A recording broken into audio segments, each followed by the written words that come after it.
ನೋಡಿ, 30 ದಿನದ ಒಳಗೆ ದಾಖಲೆಯನ್ನ ಸಲ್ಲಿಸದೇ ಇದ್ರೆ ಪೆನ್ಷನ್ ರದ್ದಾಗುತ್ತೆ ಅಂತ ಹೇಳ್ಬಿಟ್ಟು, ಅಂದ್ರೆ 60 ವರ್ಷದವರಿಗೆ ಪೆನ್ಷನ್ ಅನ್ನ ಕೊಡ್ತಾ ಇದಾರಲ್ವಾ, ಅಲ್ಲಿ ನೋಡಿ 17.97 ಲಕ್ಷ ಪಿಂಚಣಿದಾರರಿಗೆ ನೋಟಿಸ್ ಅಂತಕ್ಕಂಥದ್ದು ಹೋಗಿದೆ.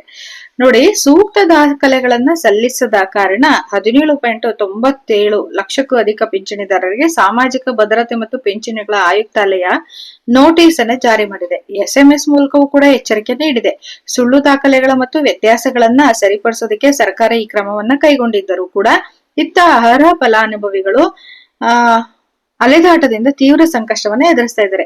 ಪಿಂಚಣಿ ಪಡೆಯುತ್ತಿದ್ದ ಒಟ್ಟು 83,11,411 ಮಂದಿಯ ಕುಟುಂಬದ ಡೇಟಾ ಬೇಸ್ ಅನ್ನು BMS ತಂತ್ರಾಂಶದೊಂದಿಗೆ ತಾಳೆ ಮಾಡಿದಾಗ 23,14,450 ಮಂದಿಯ ಮಾಹಿತಿ ಸಂದೇಹಾಸ್ಪದವಾಗಿ ಕಂಡು ಬಂದಿದೆ. ಓಕೆನಾ?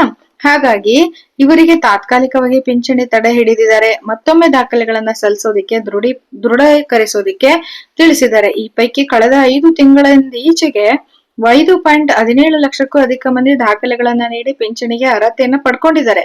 ಆದ್ರೆ ಆಗಸ್ಟ್ ಮೊದಲ ವಾರದಲ್ಲೇ 17,97,193 ಮಂದಿ ಪಿಂಚಣಿದಾರರು ದಾಖಲೆಗಳನ್ನ ಸಲ್ಲಿಸಿಲ್ಲ. ಸುಳ್ಳು ವಯಸ್ಸು, ತೆರಿಗೆ ಪಾವತಿ, ವಲಸೆ ಹೋದವರು, ವಿಳಾಸ ತಪ್ಪಾದವರು ಇತ್ಯಾದಿ ಈ ರೀತಿಯಾಗಿ ಇವರಿಗೆ ದಾಖಲೆಯನ್ನು ಸಲ್ಲಿಸೋದಕ್ಕೆ ಮತ್ತೊಮ್ಮೆ ಅವಕಾಶವನ್ನು ಕೊಟ್ಟಿದ್ದಾರೆ. ಸಾಮಾಜಿಕ ಭದ್ರತೆ ಪಿಂಚಣಿಗಳ ಆಯುಕ್ತಾಲಯ ತಿಳಿಸಿದೆ. 79,000 ಮಂದಿ ಪಿಂಚಣಿಯನ್ನ ರದ್ದು ಮಾಡಿದ್ದಾರೆ. ಶಂಕಾಸ್ಪದವಾಗಿ ಫಲಾನುಭವಿಗಳ ಪೈಕಿ ಮಂಜೂರಾತಿ ಸಮಯದಲ್ಲಿ ವಯಸ್ಸಿನ ದೃಢೀಕರಣದ ಬಗ್ಗೆ ತಪ್ಪು ದಾಖಲೆಗಳನ್ನ ನೀಡಿ, ನನಗೆ ವಯಸ್ಸಾಗಿದೆ, 60 ವರ್ಷ ಆಗಿದೆ ಅಂತ ಹೇಳಿ ತಪ್ಪು ದಾಖಲೆಗಳನ್ನ ನೀಡಿ ಮಂಜೂರಾತಿಯನ್ನ ಪಡ್ಕೊಂಡಿದ್ದಾರಲ್ವಾ, ಅವರಿಗೆ 79,988 ಮಂದಿ ಆ ರೀತಿಯಾಗಿ ಪತ್ತೆಯಾಗಿದ್ದಾರೆ. ಸುಳ್ಳು ಮಾಹಿತಿ, ಸುಳ್ಳು ವಯಸ್ಸನ್ನ ನೀಡಿ ಪಿಂಚಣಿಯನ್ನ ತಗೊಂತಾ ಇರೋರು, ಅದನ್ನಾರು ಕೂಡ ರದ್ದು ಮಾಡಿದ್ದಾರೆ. ಜೊತೆಗೆ ವಿಳಾಸ ಲಭ್ಯ ಇಲ್ಲದೆ ಇರೋರು ಎಷ್ಟು ಜನ ಇದ್ದಾರೆ ಗೊತ್ತಾ? 2,53,000 ಜನ ಇದ್ದಾರೆ. ಅದಕ್ಕಿಂತ ಹೆಚ್ಚು ಮಂದಿ ಪತ್ತೆಯಾಗಿದ್ದಾರೆ. ಇವರು ತಮ್ಮ ವ್ಯಾಪ್ತಿಯ ತಹಶೀಲ್ದಾರಿಗೆ ದಾಖಲೆಗಳನ್ನ ಸಲ್ಲಿಸಬಹುದು ಅಂತ ಹೇಳ್ಬಿಟ್ಟು ಈ ಮೊದಲೇ ಕೂಡ ನಾನು ಇದಕ್ಕೆ ಸಂಬಂಧಪಟ್ಟ ಹಾಗೆ ಒಂದು ವಿಡಿಯೋವನ್ನ ಮಾಡಿ ಹಾಕಿದ್ದೆ. ನೋಡಿ, ತಹಶೀಲ್ದಾರಿಗೆ ದಾಖಲೆಗಳನ್ನ ಸಲ್ಲಿಸಬಹುದು ಅಂತ ಹೇಳ್ಬಿಟ್ಟು ಇಲಾಖೆ ತಿಳಿಸಿದೆ. ಗ್ರಾಮ ಆಡಳಿತ ಅಧಿಕಾರಿಗಳ ಪರಿಶೀಲನೆ ಸಮಯದಲ್ಲಿ ಯಾವುದೇ ದಾಖಲೆಗಳನ್ನ ಹಾಜರುಪಡಿಸೋದಕ್ಕೆ ವಿಫಲರಾದ್ರೆ, ವಿಳಾಸದಲ್ಲಿ ವಾಸ ಇಲ್ಲದೆ ಇದ್ರೆ, ಆದಾಯ ಪ್ರಮಾಣ ಪತ್ರ ಸಲ್ಲಿಸದ ಫಲಾನುಭವಿಗಳು ಅವಂತವ್ರು 17,97,193 ಇದಾರಂತೆ. ಇವರಿಗೆ ತಹಶೀಲ್ದಾರಿಂದ ನೋಟಿಸ್ ಕೂಡ ಕೊಟ್ಟಿದ್ದಾರೆ. ಪ್ರತಿಕ್ರಿಯೆ 30 ದಿನಗಳ ಕಾಲಾವಕಾಶ ಕೂಡ ನೀಡಿದ್ದಾರೆ.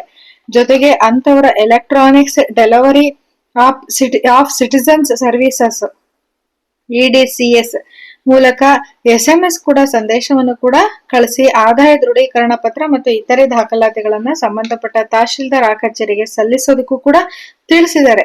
ಭಯ ಬೇಡ, ನೋಟಿಸ್ ಪಡೆದವರು ವಯಸ್ಸಿನ ದೃಢೀಕರಣ ಮತ್ತೆ ಆದಾಯ ಮತ್ತು ವಿಳಾಸ ಪ್ರಮಾಣ ಪತ್ರವನ್ನ ನೀಡಿ ಹಿಂದಿನ ಪಿಂಚಣಿ ವಿವರಗಳನ್ನ 30 ದಿನದೊಳಗೆ ಸಂಬಂಧಪಟ್ಟ ತಹಶೀಲ್ದಾರಿಗೆ ನೀಡಿದ್ರೆ ನಿಮಗೆ ಅದು ಬರತ್ತೆ. ಇದಿಷ್ಟು ಮಾಹಿತಿ. ದಾಖಲಾತಿ ಪರಿಶೀಲನೆ ನಂತರ ಫಲಾನುಭವಿಗಳು ಅರ್ಹರಿದ್ದಲ್ಲಿ ಪಿಂಚಣಿ ಮುಂದುವರಿಸೋದಕ್ಕೆ ಜಿಲ್ಲಾಧಿಕಾರಿಗಳಿಗೆ ತಹಶೀಲ್ದಾರರಿಗೆ ನಿರ್ದೇಶನ ಅಂತಕ್ಕಂಥದ್ದು ನೀಡಲಾಗಿದೆ ಅಂತ ಹೇಳ್ಬಿಟ್ಟು ಸಾಮಾಜಿಕ ಭದ್ರತೆ ಪಿಂಚಣಿಗಳ ಆಯುಕ್ತಾಲಯ ತಹಶೀಲ್ದಾರ್ ಆಗಿರ್ತಕ್ಕಂತಹ SN ಪ್ರಶಾಂತ್ ಅವರು ಈ ಮಾಹಿತಿಯನ್ನ ತಿಳಿಸಿದ್ದಾರೆ ಪತ್ರಿಕೆಗೆ.